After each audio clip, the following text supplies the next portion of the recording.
Welcome to your own deep dive on Kenya. Ooh, We're going way beyond the typical, safari and wildlife stuff that you hear all the time.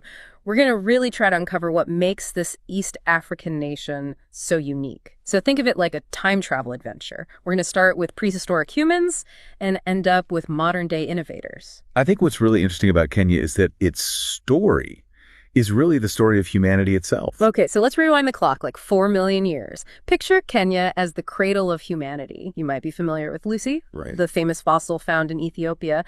But did you know that Kenya has its own celebrity ancestor?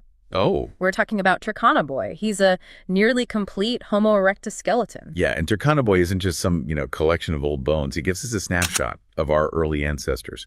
His skeleton shows us how they walked upright, how they made tools, and it even gives us clues about how their brains were developing. And it all happened right there in Kenya. It really is mind-blowing to think about those early humans walking the same land, millions of years ago.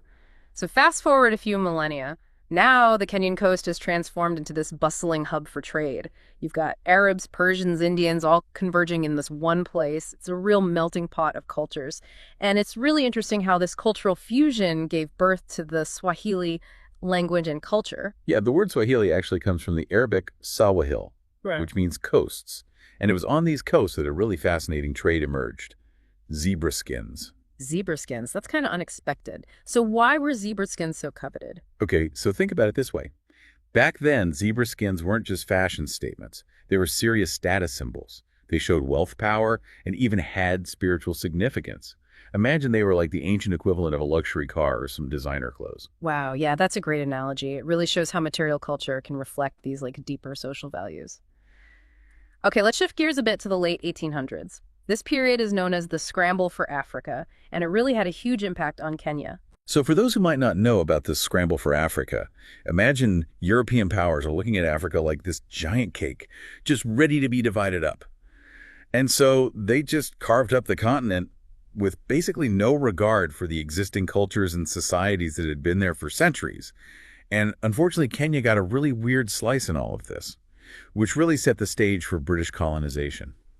So British colonization wasn't just about exploration then. It was about controlling and exploiting resources. It must have been a really challenging time for the Kenyan people. Absolutely.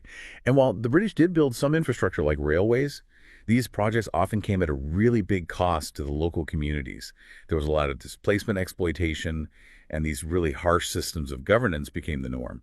And that eventually led to resistance. And that's where the Mau Mau uprising of the 1950s comes in. This resistance movement against British rule was a really